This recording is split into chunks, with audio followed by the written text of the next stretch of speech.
Boker Oro Beshem Hashem Naaseh Ve Natzliach. On est ce matin le 27 lundi du mois de juillet et déjà le 17. 27 on dit 26, pardon, autant pour moi, le 26 du mois de juillet, Bezrat Hashem lundi, et le 17 du mois de Av Lechem Tovim Shalom. Halakha du jour, est-ce qu'une Seudat Shidduchim est considérée comme étant une Seudat Mitzvah? Shiurat acheté ce matin par Shimon ben Pinchas Pachter, Bezrat Hashem, pour une grande réussite sur tous ces chemins. Bracha ve'atzlacha bechol maseh adav, kol asher yaskil v'yatzliach Bezrat Hashem barach, ויזכה לכל מיני דמת אהבו וכל התורמים שלנו בעזרת השם וכל תומכי התורה הקדושה והטהורה. Et on commence tout de suite avec cette question-là. On a déjà fait la liste de nos malades et les Nishmat, Georges Ben Simcha Alice, Bezrat Hashem. Grande question. Alors juste avant, quelle différence est-il entre une Seudat mitzvah et une Seudat qui n'est pas une mitzvah? Eh bien, il y a beaucoup de nafkamina en cela. Par exemple, on a vu que pendant la période de Ben Hametzarim, la période du 17 Tammuz jusqu'au mois de Av, on mange plus de viande. Mais si c'est une Seudat mitzvah, comme qu'est-ce qu'on appelle une Seudat mitzvah? Bar mitzvah, un mariage, une brit mila, un pidyon haben, un sium masechet, des exemples qui peuvent exister pour lesquels Béhémet, la Seuda, nous permettrait, donc quand on ne pouvait pas manger de viande pendant cette période, de manger de la viande. Il y a aussi autre chose. Vous savez qu'il est interdit d'organiser une Seuda le vendredi matin. Par exemple, quelqu'un veut faire une coupe de cheveux. C'est un minag. Est-ce que c'est une Seudat mitzvah? Ça pourrait le devenir. Il y a une marloquette à savoir qu'est-ce qu'une Seudat mitzvah, ce qu'on va étudier dans l'absolu. Il y en a qui disent que toute Seuda qui Béhémet vient donner une joie pour une mitzvah dans laquelle il y a des livrets Torah, ça peut être une Seudat mitzvah. Mais dans le tachlis des choses, non. Parce qu'il y en a qui disent, ma pitom, c'est la mitzvah que tu vas faire qui va engendrer la Seudat mitzvah. C'est-à-dire que la mitzvah est reliée à quel nafkamina? Il y a beaucoup de nafkamina. On a vu que le vendredi, on ne peut pas organiser, par exemple, une coupe de cheveux le vendredi matin en faisant une Seuda. Et si tu veux le faire, il faut le faire très tôt. Pourquoi? Parce que si tu n'as pas l'habitude de faire une Seuda tous les vendredis matins, de manger, ma pitom, tu le fais. Il faut avoir l'estomac plein. Ce qui fait qu'on n'organise pas de Seuda qui n'est pas une Seudat mitzvah. Si tu as une brit mila le vendredi matin, alors oui, on fait la Seudat mitzvah. Si tu te maries le vendredi matin, oui, on fait une Seudat mitzvah. Mais la coupe de cheveux, c'est pas une Seudat mitzvah. Donc tu peux pas te permettre de faire une coupe de cheveux parce que ça te convient le vendredi sur le dos d'une avéra. On fait pas de Seudat mitzvah le vendredi. On fait pas une Seuda qui n'est pas une Seudat mitzvah. Prenons un autre exemple très important entre une Seudat mitzvah et une Seuda qui n'est pas une mitzvah. La Mishnah dans Masechet Avot nous dit Shlosha she'achlu shulchan echad velo amro alav divrei Torah ki'ilu achlu mizivchim metim. Si trois étaient à table qui n'ont pas fait de dvar Torah, ce qu'ils ont mangé est considéré comme étant des korbanot mortes. Comme si ils ont mangé de la nevela, chez Mishmor. Ok? Seudat mitzvah, dans l'absolu, il n'y a pas besoin de dvar Torah. C'est bien qu'il y en ait, bien sûr. Barour. Mais si c'est une Seudat mitzvah, il y a des poskim qui disent que la Seudat mitzvah elle-même, c'est le dvar Torah.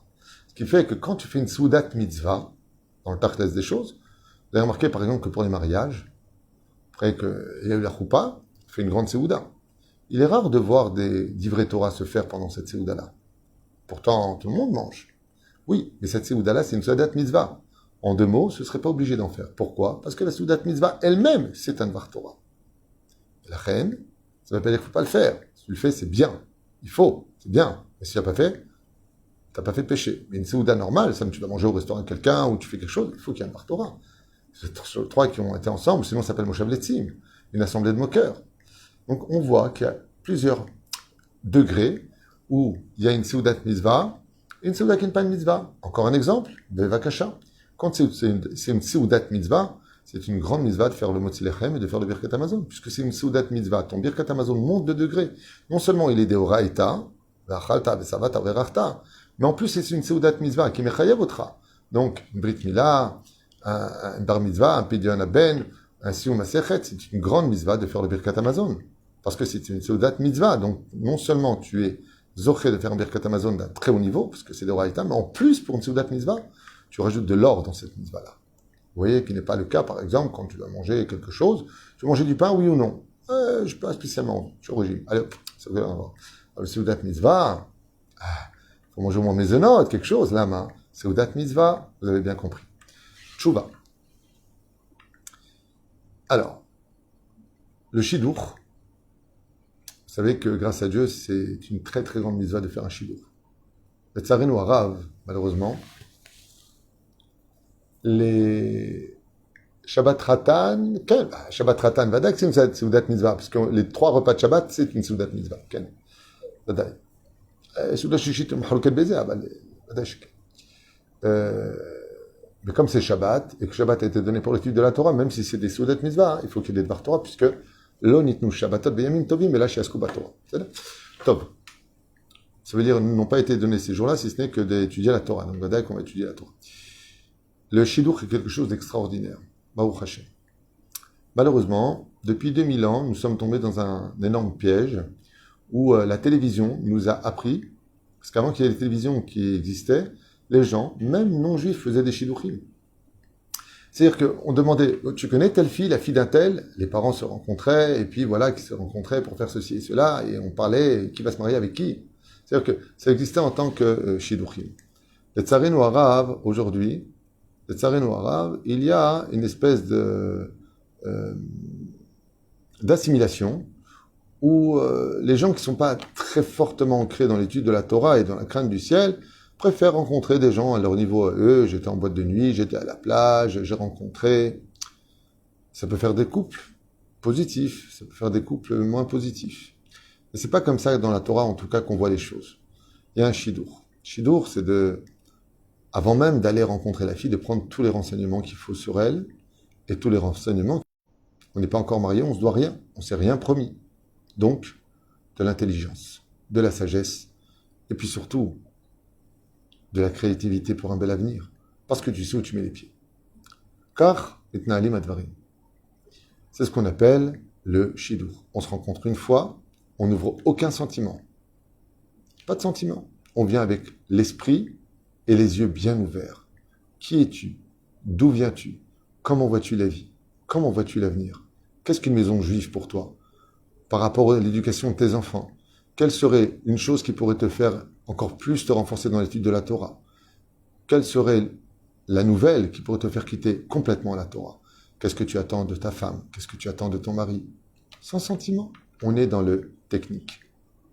Car le vrai se vit que comme on dit, quand on veut nager, il faut bien sauter dans l'eau. Donc on apprend vraiment la vie du mariage que quand on se marie. Mais malgré tout, on prend ce qu'on peut prendre avant le mariage. Et la reine, le shidur permet, Bezrat Hashem, de pouvoir se quitter sans se fâcher, sans être contrarié. Si ça ne le fait pas, on dit « Désolé, ce n'est pas ce que je recherche ». Très bien, on passe à un autre. Ce qui est beaucoup moins douloureux quand déjà on s'est à peine connu, on a déjà fini au lit, on a déjà fait des bêtises, on part en vacances ensemble, on prend l'hôtel ensemble, et puis après, bon écoute, tu sais, en fin de compte, une fois qu'on a consommé tout ce qu'on avait à consommer, bon, salut, c'est pas pour moi.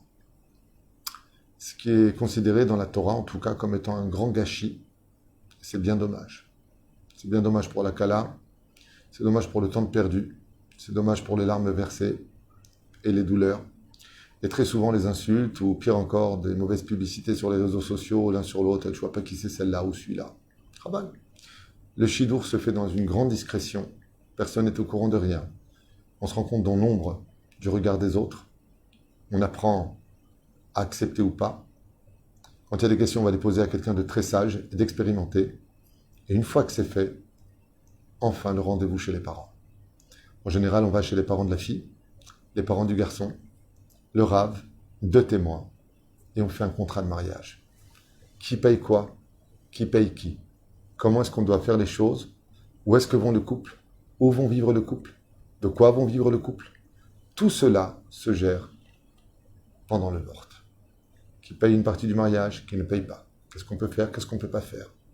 Et tout est signé tel un contrat. Ok, moi je paye par exemple, va dire une personne, 6 mois de loyer, toi tu payes l'électroménager. C'est comme ça que ça se passe dans les vortes, en tout cas orthodoxes. Vort est un mot ashkénaze. Nous, on a l'habitude de dire le contrat de mariage. Beaucoup de gens confondent entre le vort et le fiançailles, même si c'est semblable. Par exemple, la demande de la main, c'est le vort. On va demander la main. C'est tout. C'est la demande de la main et la concrétisation de l'engagement. Le mot vort veut dire parole.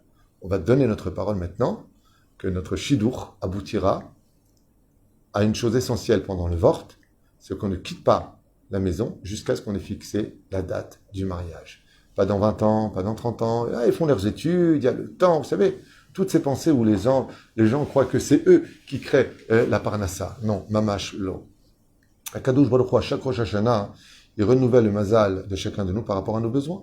Quand tu te maries, il sait que tu t'es marié à Hachem, c'est lui qui fait les couples, il est au courant. Il donnera ce qu'il faudra.